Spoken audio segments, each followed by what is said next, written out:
You are listening to the Better 2 podcast with DM Needham.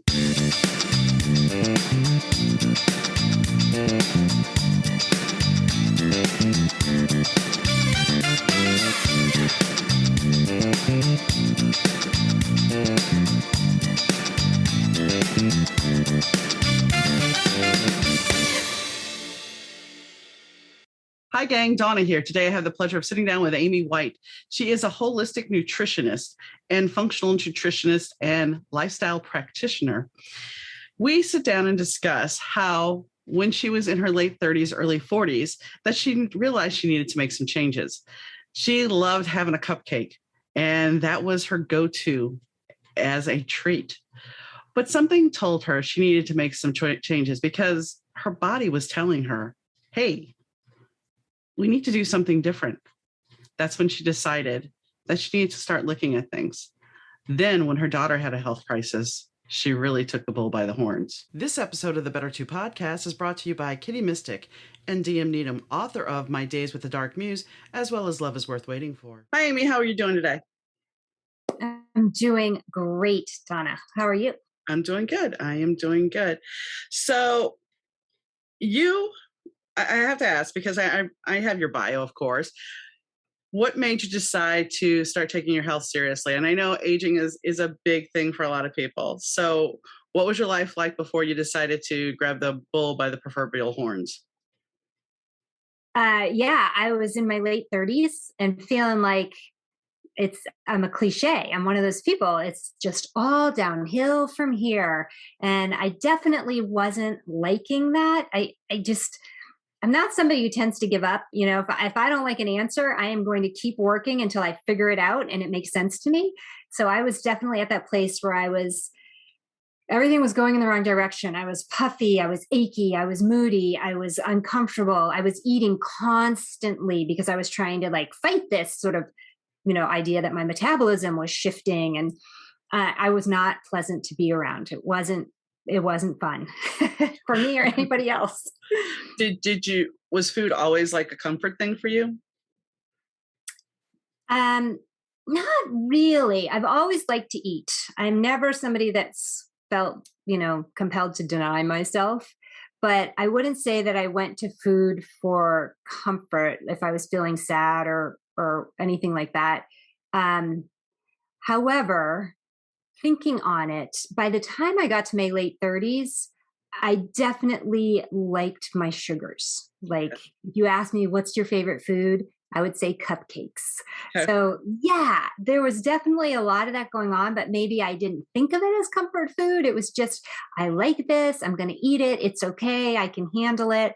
And then lo and behold, in my 20s maybe, but then by the time I was in my late 30s, it had all kind of caught up with me. And I was living on what I call a blood sugar roller coaster, which is where that moodiness comes in and the energy, up and down and just bad sleep and all the stuff.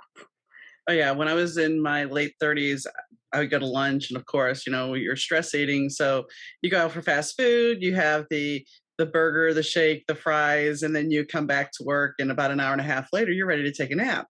Oh, yeah.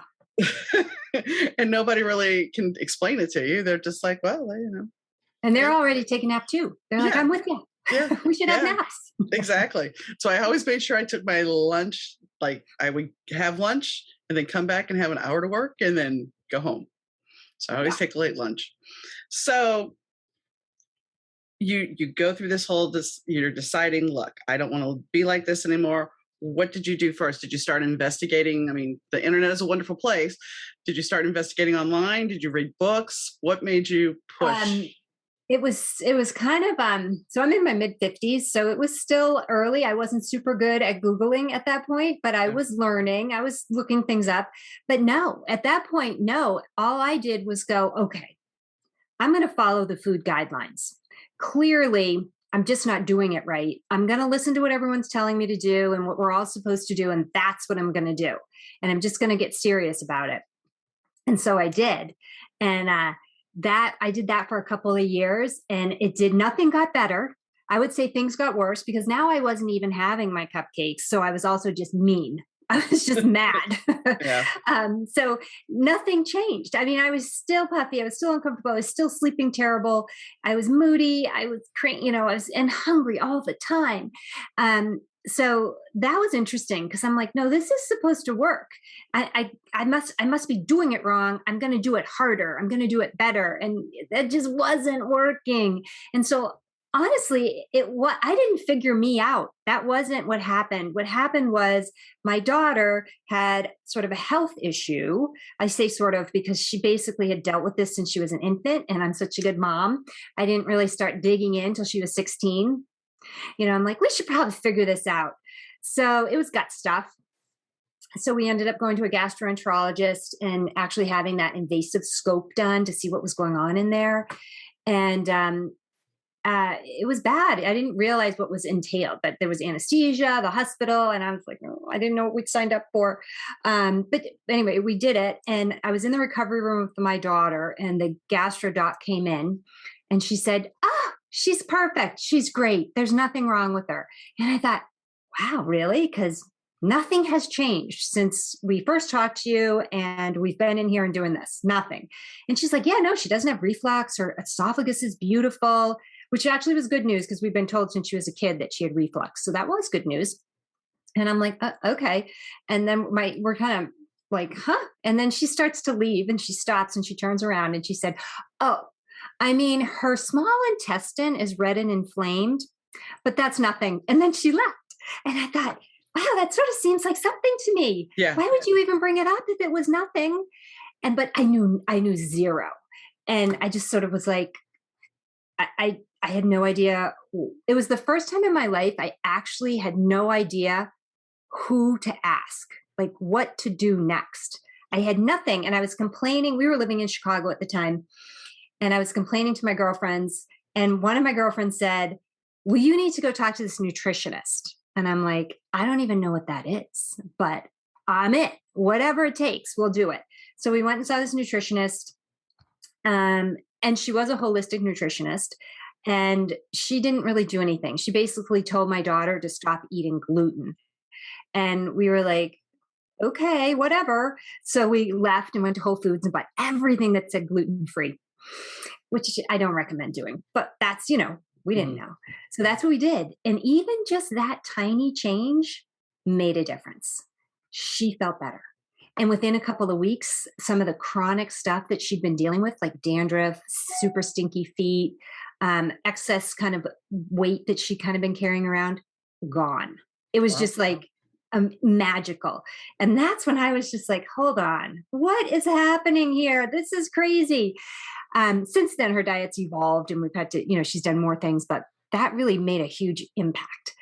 And so that's when I said, I need to know everything. And that's when I did start Googling and start finding books and reading. And then I said to my husband, I'm out of things to read. So I need to take a program. I need to do something because they will have a reading list. Yeah. So I researched and actually looked at different programs and realized it was holistic nutrition that I wanted. And so I found a school and ended up getting my master's degree in holistic nutrition. That's when I figured me out. So it was sort of this process. It was like seeing food as magic, but then all of a sudden relating it back and going, hold on, the food, guidelines aren't working for me, but now I actually understand why, because I understand what food does to my body. It's a communication thing. And I wasn't communicating properly what I wanted or needed from my body. My body was giving me exactly what I was asking it for. I was just asking it for the wrong things because I wasn't eating the right way for what I wanted, if that makes sense. It does. Anyway, that's what happened with me and then nutrition. Well, I think, when we talk about nutrition in school, we're talking about the food pyramid. We're given this basic thing.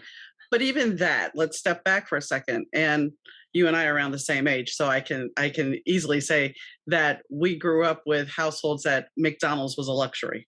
Mm-hmm. It wasn't something that you did every day. It wasn't something you just pulled in and went through the drive-through, because that was a whole event. You got out of the car, you went in, and it was a big deal. But that being said, we learned how to eat from our parents and our grandparents. And I can speak to my dad's mom it was like a glorious place to go over there because she had this copper cookie jar, this copper metal cookie jar that I can't tell you, if you had a favorite cookie, even if you were a daughter-in-law or whatever, it was in there. And then you had the zippity doo-dahs, the chocolate soldier, the Yahoo, any kind of soda you wanted. Mama had it. So it was this plethora. And then I grew up in New Orleans. So New Orleans, you have some outstanding food, but a lot of it's fried. A lot of it's rice-based. So these things really, looking back now, I know that they're not the best and healthiest ways to eat, but this is what you're taught to eat. Yeah. Well, it's so interesting because my mom, so when I was a kid, my mom did, a lot more cooking. But then she ended up getting a job. So she was working all the time. So by the time I was in middle school, my mom was working. Like she didn't come home till 5 or 6 o'clock at night. And so, I was on my own for finding my after school snacks and finding my food and probably even mostly kind of finding my dinner. And when she got home, she was tired. And so she really, took advantage of the convenience foods and things you can make quickly and easily. So our food did sort of shift. And I every single day after school, I would eat chocolate chip ice cream mixed with milk so that the chocolate chips floated to the bottom. And I'd watch like a soap opera, this is middle school, high school. That was always my after school snack. And then, whatever my mom would whip together for dinner, macaroni and cheese or whatever, something super easy. She was doing her best. And quite frankly, we weren't, helpful because we didn't like anything. So she was just, feed us. But I do remember that moment where my mom she just sort of dove into it all. And she came home one day with Twix and she was like, look at these cool new cookies. And we were all like, okay, cookies, so it's like we had Twix in the closet as cookies. And it was just going like, okay. Yeah. So Devil Dogs, Twix, Twinkies, those licorice she loved. What is that? Red licorice. Oh, that Twizzlers or just Twizzlers. Yes. Either Red Vines or Twizzlers, one of the two. It was Twizzlers for sure. Yeah. So, and as she got older and then I had kids and we were still living nearby and that drawer ended up having chocolate in it and all the goodies, and she would have all the juice boxes and all the yogurts and all the like you said, the cookies, everything everyone liked. She stocked it. Yeah. So yeah. And I mean, transitioning like you were saying, there was a time when, mom would cook everything. The meal would be there. You may have gone out to eat, but everything wasn't processed. And even the food that you had at home wasn't processed. SpaghettiOs was a big deal. If we had SpaghettiOs, that was a big deal. Yeah. And it has become, because our society has gotten so, I don't want to say mechanized, but we're always running a race. We're always on, we're always going. So, I mean, when I worked in television production, I remember getting off work at like 9:30, 10 o'clock, if I was lucky, sometimes 11, and rolling through a drive-through just to grab something because I was exhausted. Yeah. Oh, yeah. And you don't think about the food you're putting in is just junk. You're just thinking, hey, it's sustenance. Exactly. And it's food. Yeah.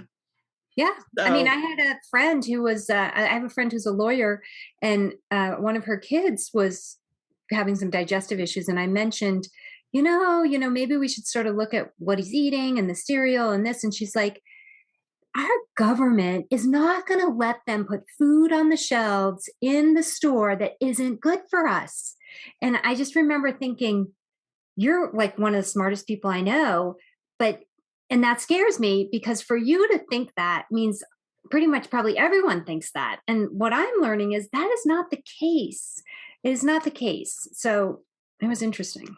My late husband, he was a poster boy for a bad diabetic, but this is not where I'm going with this.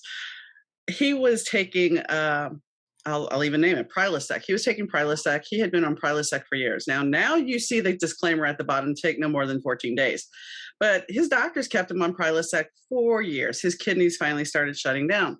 Then the lawsuit came through and we were not part of that, but somebody told him, because I started going gluten-free because I was getting rashes. And I said, why don't you go along with me? He's like, okay. So he quit the Prilosec. He quit the gluten, and his kidneys started coming back.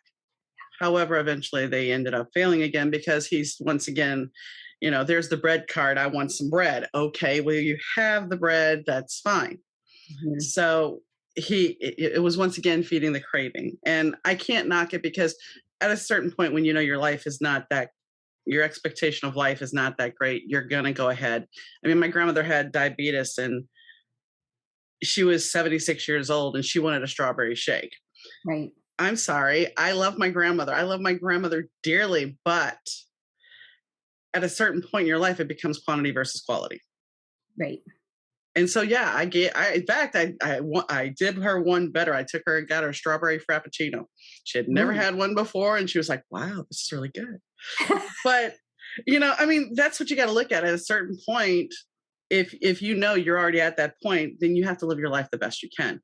But that being said, if you can make changes and you can prolong your life and you haven't been told you have on borrowed time, then by all means. Right. And that's just this concept I like of fear no food. And I say this because the way I look at it is once you start to recognize what works for your body and what doesn't, so what makes you feel good, what doesn't make you feel good, and you start to you're able to sort of distinguish those things, there isn't a reason to fear any food. Like let's say somebody's low carb and they never eat carbs, but it's different than not fearing those carbohydrates, right? Because if you know how they make you feel and what they do to your body, then there's no fear. It's knowledge. And now it just is a choice. You get to decide, am I going to eat that or am I not going to eat it? I know it's going to end up giving me a headache in 3 hours, but at this moment in time, what I'm doing, I'm willing to make that choice. So then you get to decide. And hopefully, more often than not, you're going to make choices that are going to work for you. But it doesn't mean you can never make a choice that's going to kind of work against you. You just want to make sure there's a balance there and hopefully a balance toward the better versus the worst. But there's no reason to be afraid of any food. It's not like it's a bad food, like especially if it's whole foods, right? Fruit's not bad. Beans aren't bad. Grains aren't bad.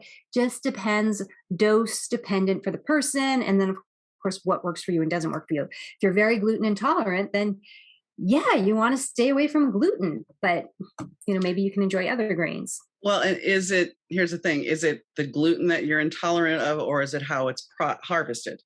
I mean, there's the whole glycophage problem. Right. So it all depends. And that being said, I did a weight loss program and I decided in January, I still have weight to lose and I'm still losing it. But I decided in January that it's not sustainable. I started last August and I'm down 34 pounds. Oh, congratulations. Thank you. But the whole thing is by December and January, I realized, okay, this is not sustainable because there are times when I'm going to want something. Yeah. And I have to eat healthy. They're sitting there saying that a piece of chicken has no points. So you're telling me that this has no calories? Really? And that all these food have no calories. There's 0 points. So I'm not naming who it is, but I'm sure everybody can figure it out. But it was just, I thought to myself, I'm like, how is this sustainable? If I want to go out and have a meal, how is this sustainable? If I start eating in moderation and eating what I want to eat and eating healthy, that's smarter. Right. As long as you can manage the moderation. I have to tell you one funny story. I have a client I was talking to the other day, and she started drinking alcohol. She didn't drink wine until she started counting points. And then she's like, oh, look, so wine, I can drink wine if I manage my points, and my girlfriends drink wine and they're losing weight. So she actually started drinking wine because of the points. And she's like, I don't even know what I was doing. Anyway, we're working through that, but it was hilarious. I'm like, wait a second. That is like a major backfire. Yeah. I mean, because you're trading one problem in for another. I remember it got to a point last fall. It was like, I wanted a piece, and I'm not a big bread eater. I mean, I used to love bread. If you gave me squishy white bread when I was a kid, that was awesome. But I wanted a piece of garlic bread. It's like, okay, I wanted garlic cheese bread. It had to be this, specific thing. And I had it because it's like, if I don't take care of that craving, it's just going to keep eating at me. And you have to, I'm not saying go hog wild, but have that one piece, embrace that. And that's the thing. Go ahead. I was just going to say, it's one of the things that is important to understand is what are your triggers. So everybody's going to have a trigger that's just going to send them kind of over the cliff. But if you can have a piece of garlic cheese bread and it's not a trigger for you to then just like go crazy, then that's going to work for you. But everybody knows what their triggers are, right? So I don't keep cupcakes in my house because I will eat them all. I will eat all the cupcakes. But it doesn't mean I'm never going to have a cupcake. It means that I'm going to plan to have a cupcake. If I want to have a cupcake, I will plan it.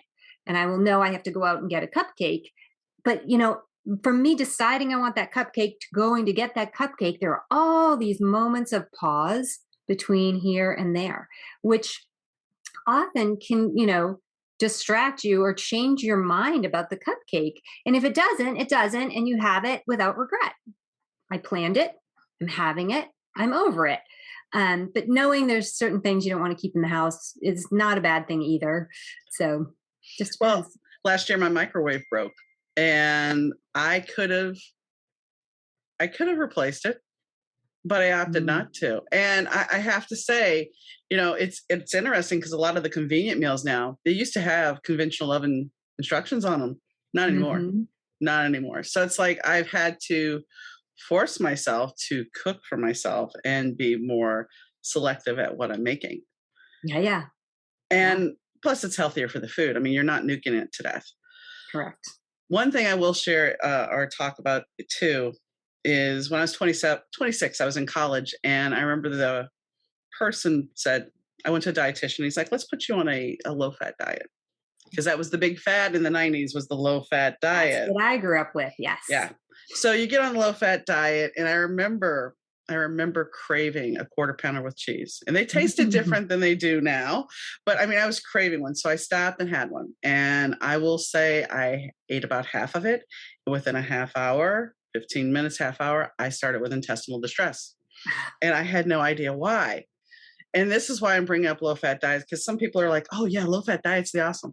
So once I started eating fat again, I ended up getting the stomach flu like one day a week. At least it seemed like the stomach flu because I had vomiting and the other end.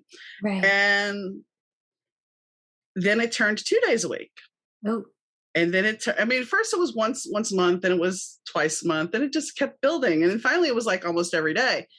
And so my doctor sends me to the ER, and there was a woman in the ER at the same time. And my doctor said, I want you to get an ultrasound of your gallbladder. I think something's going on. Okay.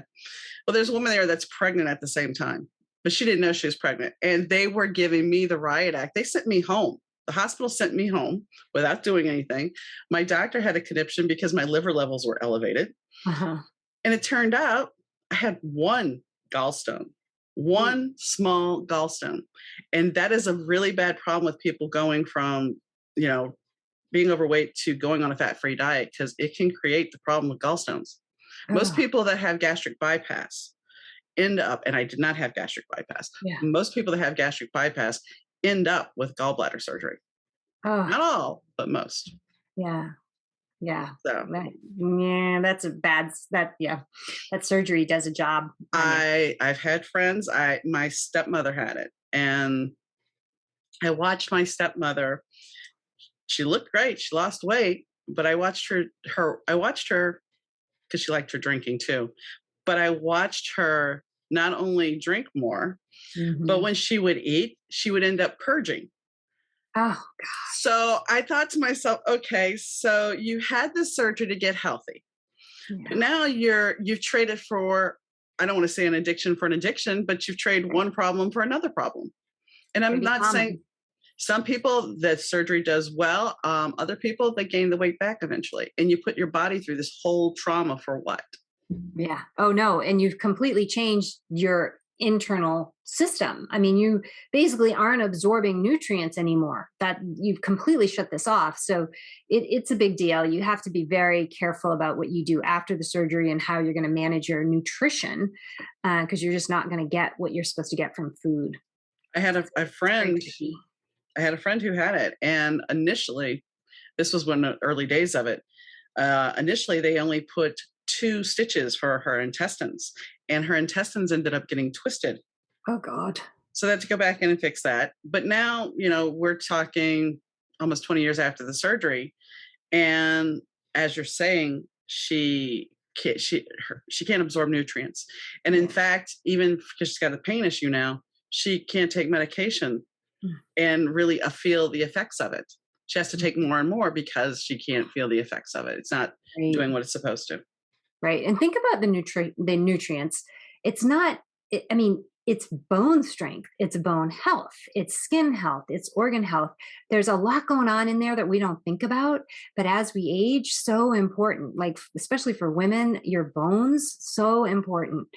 And so we need that nutrition. And so I've been doing this for over 12 years, and I can kind of look at dietary principles as this spectrum. There's so many different principles, and it's all this spectrum. And depending on who I'm talking to and what's going on with them, that usually helps me determine with them where they might want to start on this spectrum. So if somebody comes to me and they're pre-diabetic and they have a weight loss goal, then we're going to kind of move over here toward that more keto end of the spectrum. We're going low sugar because we need to bring their blood sugars back into balance. But depending on the person, once they actually achieve that goal and start getting healthy and maybe are approaching their health and body goals, you can start moving on this spectrum. You can start moving. So I kind of have a keto, low carb thing over here, and then, more of a paleo whole foods over here, and then just all kinds of things in the middle. But again, it comes down to understanding what works for you. Starting to add things back in, seeing what your body does. How do you feel? How's your body reacting? There's all these metrics that you can track to know, yes, this works, no, it doesn't work. And then you get to decide, okay, I know what to do. This works for me. I feel better doing this, so maybe I don't need to have bread, maybe occasionally it's fine, but it doesn't need to be a staple in my life. But it's interesting because I've always been a low sugar nutritionist. Once I understood sugars and inflammation and how your body burns fat and all that stuff. Yeah, I'm all about low sugar, especially for anybody 40 and older. But it doesn't mean, so low carb, low sugar doesn't mean no carbs. And now I've sort of progressed to a point where I really like to play with fats and carbs.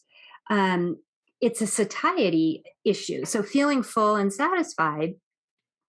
Some people are going to feel better if they have a little more fat. Some people are going to feel better if they have a little more carb. The big wild card here is protein. Yeah. So prioritize the protein, figure out what your protein target needs to be. And I always do that with people. And then you can start playing around with these levers, the carbs and the fats, to see what works best for you. And honestly, for me, it's day to day. So one day I might be eating low carb and higher fat. And then the next day I might be like craving an apple and veggies and, maybe I want some sweet potato. And so that's going to be a hard carb day for me. So my fats are generally lower because carbohydrate rich foods tend to be naturally low in fat, whereas high fat foods tend to be naturally low in carbs. So, if you're not adding a lot to it, it will naturally kind of do this seesaw thing on its own. You don't want to do carbs and fats together. It's always going to be, you always have to shift them. So one or the other. And that doesn't mean low fat, and it doesn't necessarily mean low carb. It just means, you kind of moderate to what works for you. But if somebody has a sugar addiction, if they crave carbs, if they're a carboholic, then the first things first, you've got to break through that. And so, yeah, you do have to maintain a low carb situation until you feel free of those cravings. Then we can start like working out, what's going to be best or feel good for you beyond that. When you think about it, what is one of the two biggest staples in the American diet? One is French fries. Two is the nice mashed potatoes and gravy or buttered mashed potatoes. Or now we have cheesy mashed potatoes. Oh, right. Either way, any of them. Right. So you get your potato, which is your starch. So that's your high carb food. Not bad. It is not a bad thing. In fact, it's quite filling. Potatoes are very filling. But then you have your cheese and your butter and your oil. Those are your high fat foods. So you can't do them together. As soon as you put them together, that's it. Not only does it wreak havoc on your body, but you'll overeat. You'll start to overeat. You can't stop eating because you've got these different textures and tastes going on. And so your body doesn't sort of get tired of it. It's like, oh yeah, let's have more of that.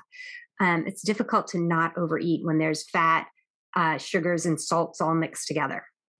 And that's, one thing that I found interesting because I was diagnosed with Hashimoto's quite a while ago. And I went to a complementary medicine doctor. So he's an MD, but he's also a complementary medicine doctor. And it was very weird because one of the first things he said to me was, you can't have white foods. I'm like, what? But he was treating me for leaky gut. He's like, that's where all this starts. We don't treat that. And traditionally in medicine, we don't look at that. So it was interesting because the whole reason I found out I had it was because we had gotten in a car accident and I had gone to an acupuncturist. I had a regular MD and he would run my thyroid panels. Yeah. And my thyroid panels always came back, guess what? Normal. Right. So she's like, I want you to, do this whole thing of blood work. Okay, fine. And then I came back and it was like, I remember going to my primary care doctor. I'm like, we got this problem here. It's like, where'd you get that? Right. Why are you looking at that? Yeah, don't look at that. You're questioning me. So I think, diet, we don't really examine diet. Now, do you believe in diet for blood type? I mean, is that something that you think is legitimate or not? That's not something that I do. I'm not going to knock somebody if they want to do that and they feel good doing it, then they should do it. But that's not something that I do. I don't go there. But it's funny that you said Hashimoto's, and Hashimoto's is an autoimmune condition. And when I started in all of this nutrition, it was all gut health. And so there was a lot of dealing with autoimmune conditions because you're right. And your doctor's right. You have to heal the gut. That is one of the three legs that sort of presents or promotes this autoimmune, storm, so to speak. So yeah, healing that gut can really make a big difference. And I think that's a lot of it. And then the other interesting thing that I found in the course of getting older was, my blood work would come back and the doctors aren't looking really, they're not, you have to look at your own blood work sometimes and get a better explanation. And I see all these inflammation markers. And I'm like, so what does this mean? Oh, nothing. You're just inflamed. Could this be like why I'm in chronic pain? Could it? I mean, part of the reason, not all of it, but nah, don't worry about it. It's like, I remember taking my son to the dermatologist when he was in high school. And this point I was into my nutrition program. And I remember saying I liked the dermatologist. And I remember saying to him, do you think that it could have anything to do with what he's eating? And he was like, oh, no, absolutely not. It's just like, okay. So last time we went to the dermatologist, I was just like, really? It tends to have a lot to do with what you're eating. And it does. And it did. It was crazy. And so the option was to put him on this very frightening medication that they put people on for acne, or, honey, maybe let's change your diet a little bit and see what happens. Oh, that was easier. That was a better choice. Yeah. So I'm very pleased that he never went on that scary medicine. Well, and that I had this conversation with somebody today because I have neck issues and I've talked to a neurosurgeon and I've talked to, not that everybody needs to know my medical history, but I talked to a neurosurgeon, I've talked to an orthopedist. And as you can tell, I'm a chesty woman. And I've asked both of them because both of them wanted to do surgery. And I'm like, I said, wouldn't it be better if I had a reduction before that? Oh, no, that doesn't affect your neck at all. Okay, here, let's put a bra on you and let you carry it around for a couple of years, and then we'll see. But yeah, it was two male doctors. Now I've had a female primary care doctor when I was 27 be like, if you want to get a reduction, we can do that. And at 27, your neck's not bothering you. Nothing's bothering you at that point. You're I'm good. Right. Now I think back, I should have done that. But yeah, I know isn't it? Yeah, hindsight 2020. Yeah. But it is interesting, it's like what you were saying about the lab work. So this nutrition thing, right? I went Mhm. into it because of my daughter, but a couple of years later, it all of a sudden became clear to me that I really was warming up for a much bigger situation, which was my husband. And Okay. I thought, wow, I thought I got into this for my daughter, but now I realize I'm kind of here and doing this because you were going to need me.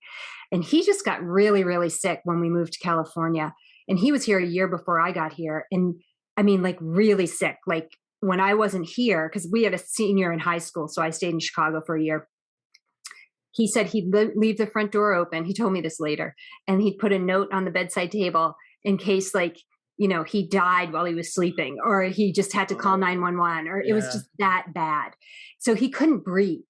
And so we were seeing somebody in town. Like every time I'd fly in to visit him for the weekend, I would always have to take him to the emergency room, and then they would admit him because he wasn't getting any oxygen. So we finally saw a doctor in town, and then it was a naturopath. And then she finally hooked us up with specialists at UC Davis. We're in Northern California. So we were going to UC Davis. We saw 6 different specialists. And it, it, it just hit me one day because one of the doctors finally said, "You are the healthiest sick person I've ever met." Wow. Why? Because he's looking at the lab work. He's not talking to my husband. He's not looking at my husband. He's not understanding what's going on. He's just looking at the lab work. And he's like, "This looks great." And you're like, that's not helpful. He's like not getting oxygen. He's going to the emergency room. What is happening? So they eventually did diagnose him with asthma at 55. But it was that moment in time where all of a sudden I realized I was too close, and I took a step back and I said, they can't help you because they don't know what to do. And I'm like, it's your gut, because asthma, also an autoimmune condition. Hmm. And I said, it's your gut. I said, this is what I do. And it was so frustrating because it took me so long to like get there, but it was too close. It was too scary. So once we stepped back and I'm like, we need to fix your gut. Then all of a sudden we started having progress. We started making progress. But it took a couple of years to really get him kind of back. And then every now and then he'd end up in the emergency room. And I'd be like, what are you eating? He's like, nothing. I'm eating all the normal foods, everything we eat. But, well, they did have gumbo the other day at the restaurant. And I'm like, so he works in a place that has a restaurant. And I was just like, So anyway, it turned out he was reacting to rice of all the Okay. things, right? People think of rice as this safe grain. He was reacting to rice. It was sending him to the hospital. Once we got rid of the rice, everything was fine. And he's healed enough at this point where he can have rice, and he can have some ice cream, and he can have things that used to just set him off. But it's sort of dose dependent. If we go to a restaurant, and there's some rice, he can have some rice and he's fine. But it took a long time to kind of get him back to baseline and then get him healthy again. But boy, was I mad and frustrated with those doctors. They're just like, yeah, you're super healthy. You know, doctors are wonderful, and I'm not knocking doctors at all, but I Oh, do. they I save lives. They do. I'm not knocking them at all, but I do think sometimes they don't look further than as far as they could, because it was much easier to look at me and say, "Oh, you have fibromyalgia, Mm-hmm. or you have hypohidrosis." Okay, well, if we unpack everything and look at what my body's really doing, all those things fall under that big blanket of fibro. And I'm not saying fibro's not real. Some people legitimately have fibro. I think it's just because Lyrica came out, it was the go-to drug. It was easier to diagnose people with chronic pain and issues as having fibro instead Yeah. of trying to investigate further.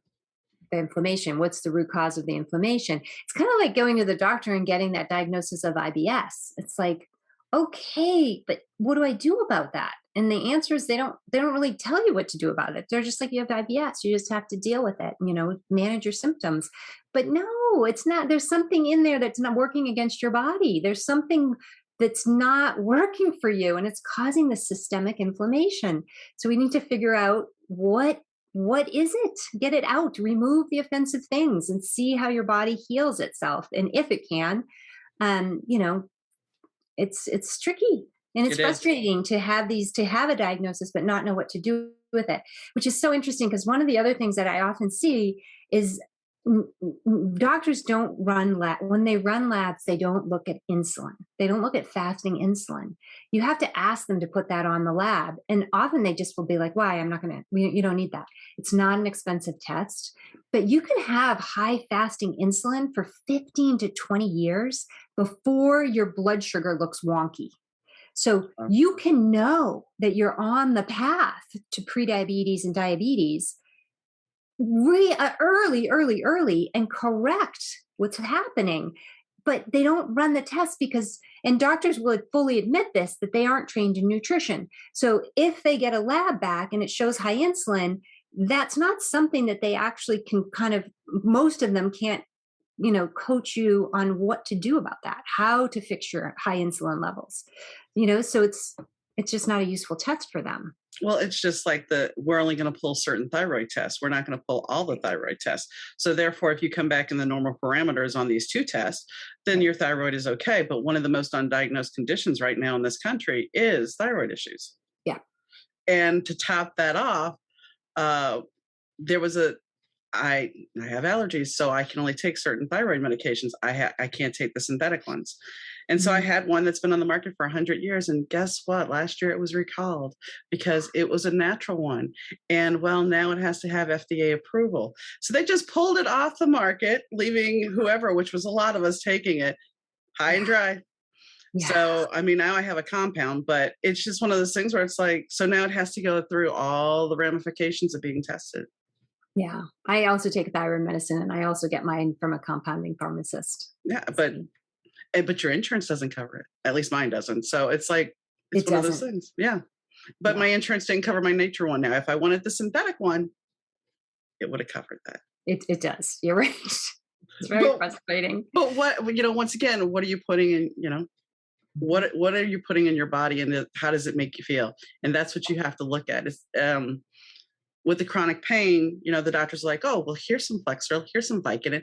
You need to be taking this, like, I think it was like 3 Vicodin a day and 2 Flexeril a day. And I'm thinking to myself, I'm in pain all the time. I'll deal with my pain, because then it becomes, once again, the quantity over quality. Right. How do you I can't function like that. I take 1 Flexeril and I'm done for 2 days. Oh, yeah.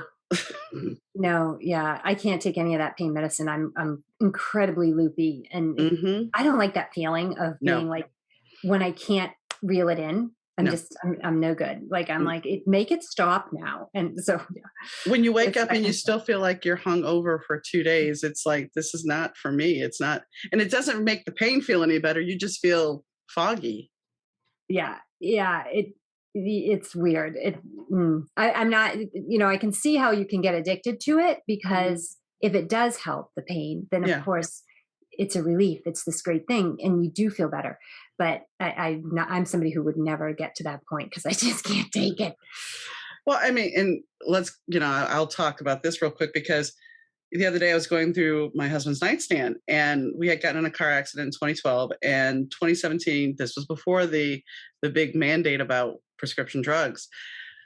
I found a bottle in his nightstand of Flexeril, and it was a prescription for 270 pills. Yeah. There's still a lot in there. I don't even know how many, but it's from 2017. And I remember when we first got in the accident, the doctor had given him, because he couldn't take Vicodin, he was taking Norco, like 3 bottles of Norco, and then another bottle of Flexeril. And I'm just like, and my husband looked at me, he's like, I'm not going to take all this. It's going to take me years to take all this. Yeah. But yet some people, it makes them feel better and they like the feeling. But the problem is, once you start feeling better, you got to keep up in that dose. Right. Chronic pain is horrible. It's horrible. It's a horrible thing, and it's very difficult to manage. And, so you can't judge anybody. Everybody's going to have a different experience, and it's hard. I had a surgery in January, and that was when I was given the prescription painkillers if I needed them. And I was like, I never take that stuff. I'm usually fine with Tylenol or whatever. And this surgery did a number on me, and I was in more pain than I'd ever probably been in. And I was trying to manage it, and baths and just different ways. And that was helping, but it was just building and it was getting worse. And when I finally did talk to my doctor, he was horrified. He was just like, it shouldn't have been that bad. Like it was worse than he anticipated. And so I did end up taking a couple of those. He told me to take 2 when the prescription was for 1. And he's like, take 2, double up, and then take 2 Tylenol. And I was just like, okay, I'll try it. And yeah, it wasn't worth it. I did feel better, but boy, it wasn't worth it. It was just like, I mean, if occasionally, yeah, I break down and take something because I have to, but I've always, I don't like you said, I don't like that feeling. I don't like that feeling of, I hate to say, being out of control. Yeah, me too. It's worse than being drunk. Oh yeah. Yeah. No, I am with you. You can't reel it in. It's like, you can't, I don't like that feeling at all. I want to have a little bit of control. I will tell you a gross funny story. And it's Oxycontin. I had ankle surgery and I took one and I'm like, I started feeling sick. I mean, I'd never do well with anesthesia. Mm-hmm. And so my husband, I'm like, I'm sick. I'm not feeling well. He brings me a soup bowl. Because that was the quickest thing he could grab. I ended up vomiting and wearing it because it went in and all over the place. Oh, it was like a spoon. Yes.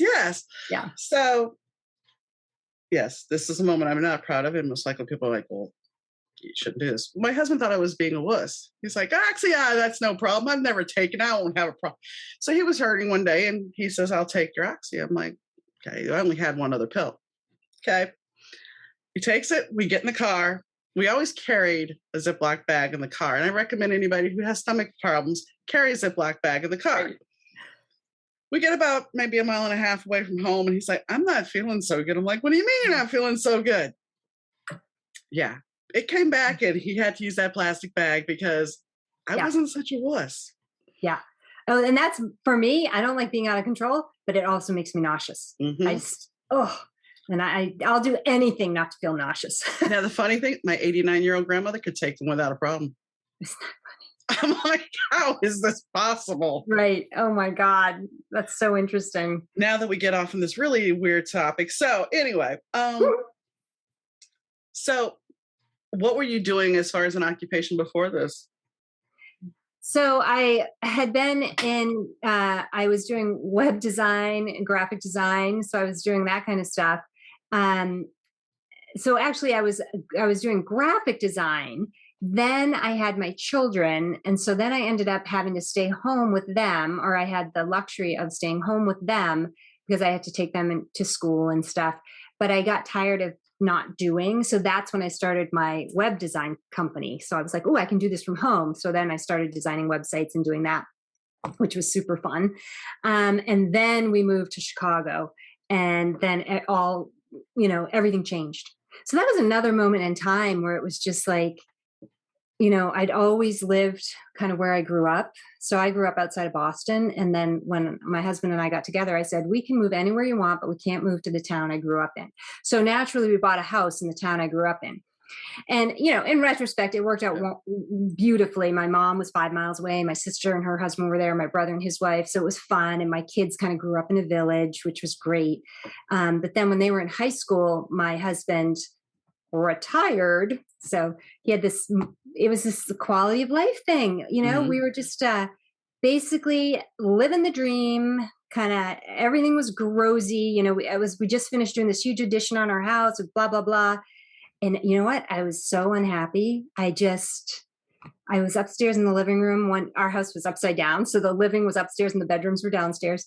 And he came up at 3 a.m. He's like, what are you doing? And I said, I can't sleep. I'm so uncomfortable. And he's like, what's going on? I said, I just can't live like this. I said, I feel like you're a bomb about to go off. And I said, I just can't live like this.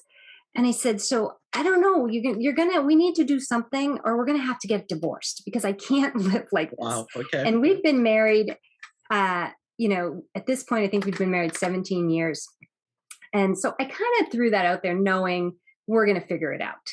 And so he went to work the next day and he quit. He's like, I have to quit. He's like, this is ruining my life. Wow. Okay. And they didn't let him quit. So of course they were like dragged it out for 6 months and whatever and all this, which was good. But then he retired, and it was right when everything crashed, the stock market crashed and stuff. And so after 2 months of playing Mr. Dad and doing lunches in school and loving it, he's like, I think I better get a job, because, and these companies were calling him and saying, hey, so we ended up moving to Chicago. We're at in Chicago. We were north of the city, on the lake. So about 20 minutes north of the city. And I loved it. It was the first time I was away from where I grew up and everyone around me. So all of a sudden I was making friends, because before it was just all family. It was my sister, my brother, my sister-in-law, my brother-in-law, my parents, all that. And now all of a sudden I didn't have that. And all of this, I had this ability to sort of make friends, choose my own people. So it was really interesting. But anyway, the point is, my web design business went the wayside when we moved. So now I was just sort of there, and it was all about me. It was about the kids. It was, figuring out our family. My husband absolutely hated it, hated his job. So we were only there 5 years, and then he moved to his actual dream job, which was fabulous. But that's when I had the opportunity and the time to kind of do the nutrition thing, sort of follow my passion, which was exciting. And I'm lucky. I feel fortunate that I could do that. But so it's been an interesting sort of path, or the way things have gone. But I've been doing this the longest, I would say, of anything I've ever done, for sure. It's the nutrition. Is it the thing you're most passionate about? For 100%. 100%. And it's really interesting. I said to my husband today, I said, I sort of feel I see this kind of new niche developing.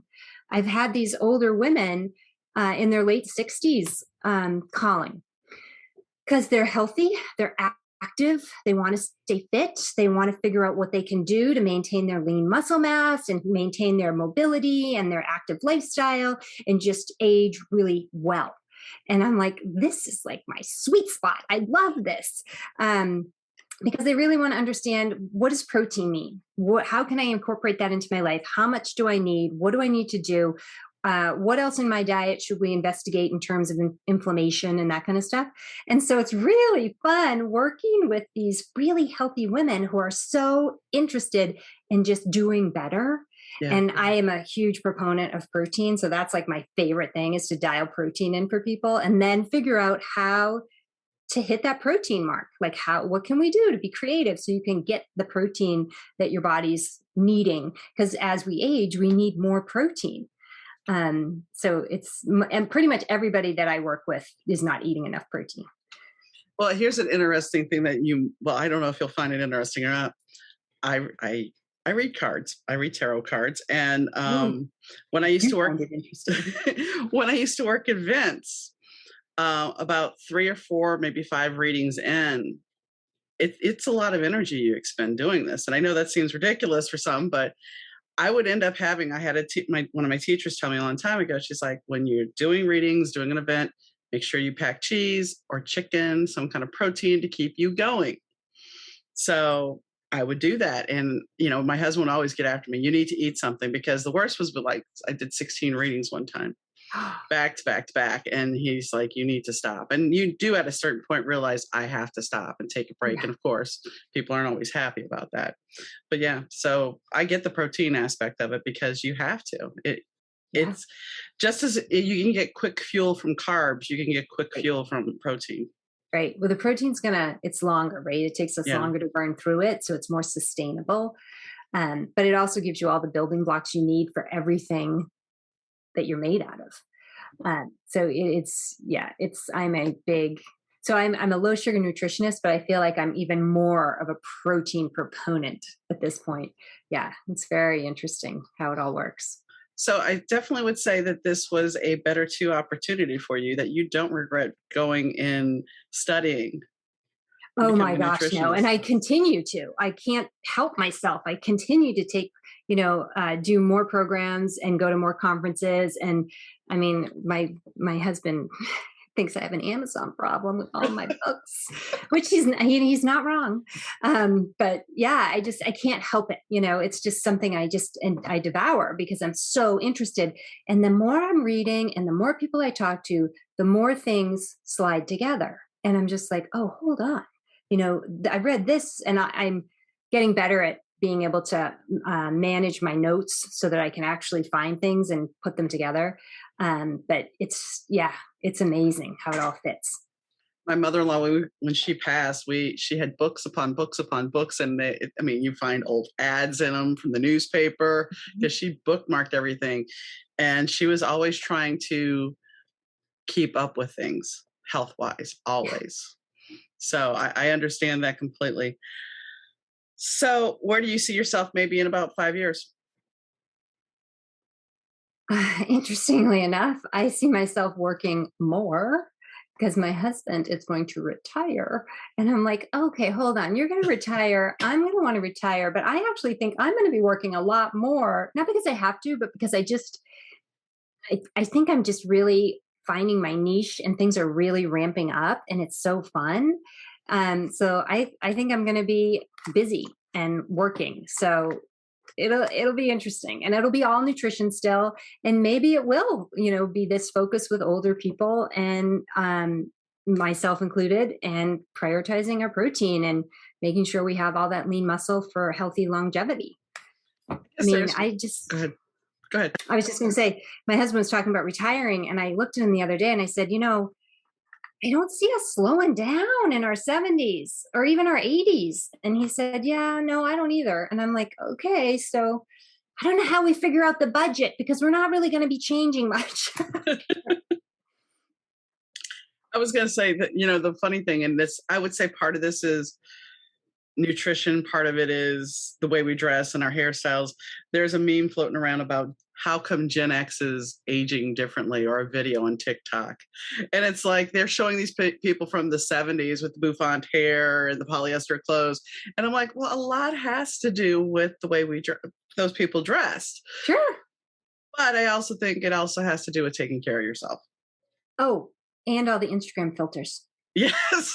Everyone looks great with an Instagram filter. This is true. And they have so many filters now to choose from. It's a little scary. I don't know I don't know that they're capable of really appreciating their natural look. It's getting scary. I feel for these kids. I applaud people like Paulina Poroscova because she's in LA Magazine now, totally in the buff. She's amazing. Yeah. And she was amazing back when she was modeling when she was younger, and she still looks phenomenal. Yeah. And the fact that she's willing to put herself out there without all the retouch, because what's wrong with wrinkles? I know, right? And you get older. Yeah. I know. I always look at my forehead and I'm like, oh, I could do Botox. And then I'm like, oh, I don't want to do Botox. I talk with my eyebrows, I'm like, that would not work for me. I will say this. I tried it once. One time. Yeah. I tried it once. And yeah, right. Because the lady's like, you have this angry line. And I'm like, me too. Okay. So she did it, and it's still there, and it didn't really ever disappear. But yeah, it felt weird when I tried to move my forehead. I'm like, oh no, never again am I going to. And it hurts. Yeah. I was like, this hurts a lot. And they're like, yeah, it hurts. And I'm like, I don't need to do that. That's crazy. I look at it this way. You like the way I look, you like it the way I look. If you don't, you don't. My husband was legally blind. I didn't have to worry about any of that. Now, well, yeah, I do. But you know what? If you don't like me, you don't like me. Right. But do you though? You do? Yeah. That's where I'm at too. I'm just at this place where it's like, I hope my husband is happy and finds me attractive. And I think he does. He lets me know, but that's pretty much it. Yeah. Who else am I trying to impress? Exactly. I remember when I first met my husband, I used to dress up to go to work all the time. And then I met him. It was like, who am I trying to impress at work? Right. Why? I'm there to work. Why am I putting all the extra effort in?